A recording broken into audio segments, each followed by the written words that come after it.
Hello friends, आपका स्वागत है हमारे चैनल पे। आज दुनिया जियोपॉलिटिकल के नए दौर में है। कोल्ड वॉर के बाद जो पावर स्ट्रक्चर बना था उसमें अब बदलाव आने लगी है और इस नए सिस्टम में इंडिया एक खास पोजीशन में है। एक तरफ वो ब्रिक्स जैसे एंटी वेस्ट इकोनॉमिक ग्रुप का हिस्सा है, जहां रशिया और चाइना जैसे कंट्रीज वेस्ट के डोमिनेंस को चैलेंज करना चाहते हैं। दूसरी तरफ इंडिया क्वेट का भी कोर मेंबर है, जहां अमेरिका, जापान और ऑस्ट्रेलिया के साथ मिलकर वो चाइना के एक्सपेंशनिज्म को कंट्रोल करना चाहता है। और तीसरी तरफ इंडिया ने G20 के प्रेसिडेंसी से दुनिया को दिखाया कि वो ग्लोबल लीडरशिप का स्ट्रॉन्ग क्लाइमेट है। पर सवाल ये है कि क्या इंडिया सच में इन तीनों प्लेटफॉर्म को बैलेंस कर पाएगा, जबकि इनका विजन और पॉलिटिक्स असर एक दूसरे के खिलाफ होता है। चलिए इसे समझते हैं आज के इस वीडियो में। इंडिया का ग्लोबल राइज। 21वीं सेंचुरी की शुरुआत तक इंडिया को एक डेवलपिंग नेशन की तरह देखा जाता था, जो ग्लोबल प्लेटफॉर्म पर एक्टिव तो था, लेकिन डिसिसिव रोल नहीं निभाता था। लेकिन पिछले कुछ सालों में इंडिया ने अपने फॉरेन पॉलिसीज अप्रोच को रिडिफाइन किया है। आज इंडिया ग्लोबल साउथ का वॉइस भी बनना चाहता है और सिमुल्टेनियसली वेस्ट के साथ भी अपने टाइज को मजबूत कर रहा है। ये शिफ्ट सिर्फ रियोट्रिक नहीं है, इसका प्रूफ है इंडिया का active role in BRICS, strategic alignment in Quad और लीडरशिप इन G20। इंडिया अब सिर्फ एक पार्टिसिपेंट नहीं बल्कि एक एजेंडा सेटर बन गया है। लेकिन इस राइजिंग ग्लोबल प्रोफाइल के साथ एक टफ चैलेंज भी आता है और वो है how to balance conflicting interests. BRICS में इंडिया का रोल। ब्रिक एक इकोनॉमिक ब्लॉक है जिसका मेन गोल है मल्टीपोलर वर्ल्ड ऑर्डर को पुश करना, जहां अमेरिका और यूरोप की मोनोपोली ना हो। ब्रिक्स की शुरुआत हुई थी ब्राजील, रशिया, इंडिया और चाइना की इकोनॉमिक ग्रोथ को देखते हुए। साउथ अफ्रीका बाद में इसमें जुड़ गया। ब्रिक्स के through India IMF, world bank जैसे वेस्टर्न लेड इंस्टीट्यूशंस के बेस को चैलेंज करता है। लेकिन ब्रिक्स के अंदर रशिया और चाइना जैसे ऑथोरिटेरियन नेशन भी है जिनके अपने जियोपॉलिटिकल एजेंडाज है। चाइना के साथ इंडिया के LAC पे बॉर्डर इश्यूज है, इकोनॉमिक राइवलरी है और मिसट्रस्ट भी। रशिया के साथ हिस्टोरिकली स्ट्रॉन्ग टाइज है, लेकिन यूक्रेन वॉर के बाद उसे सपोर्ट करना वेस्ट के अगेंस्ट जाता है। इस सिचुएशन में इंडिया ब्रिक्स का हिस्सा बनकर अपने लिए इकोनॉमिक और डिप्लोमेटिक ऑप्शन ओपन कर रहा है, लेकिन उसे स्ट्रेटेजिक बैलेंसिंग भी करनी पड़ती है ताकि वो किसी कैंप का फॉलोअर ना लगे। क्वेड का इक्वेशन।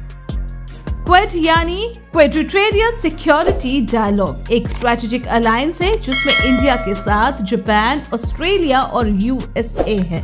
इसका मेन फोकस है इंडो पैसिफिक रीजन में free and open trade routes को सिक्योर रखना और चाइना के एग्रेसिव मैरीटाइम क्लेम को काउंटर करना। क्वेड कोई फॉर्मल मिलिट्री अलायंस नहीं है, लेकिन इसका जियोपॉलिटिकल इम्पैक्ट बहुत स्ट्रॉन्ग है। इंडिया के लिए क्वाड एक इम्पोर्टेंट प्लेटफॉर्म है जहां वो रीजनल पावर बनाने के अपने सपने को पूरा कर सकता है। लेकिन यहाँ दिक्कत यह है कि चाइना ब्रिक्स में इंडिया का पार्टनर है, लेकिन क्वाड में कंपटीटर।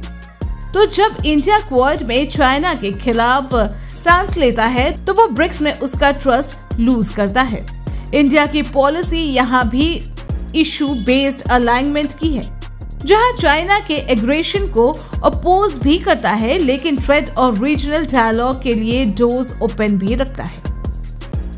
G20 में इंडिया की डिप्लोमेसी। G20 दुनिया की 20 बड़ी इकोनॉमिक का ग्रुप है, जहां economic policy, sustainable development, climate change और डिजिटल इकोनॉमी जैसे टॉपिक पर कोलैबोरेशन होता है। इंडिया ने 2023 में G20 का प्रेसिडेंसी संभाला और दुनिया को दिखाया कि वो एक रिस्पॉन्सिबल और विजनरी लीडर बन चुका है।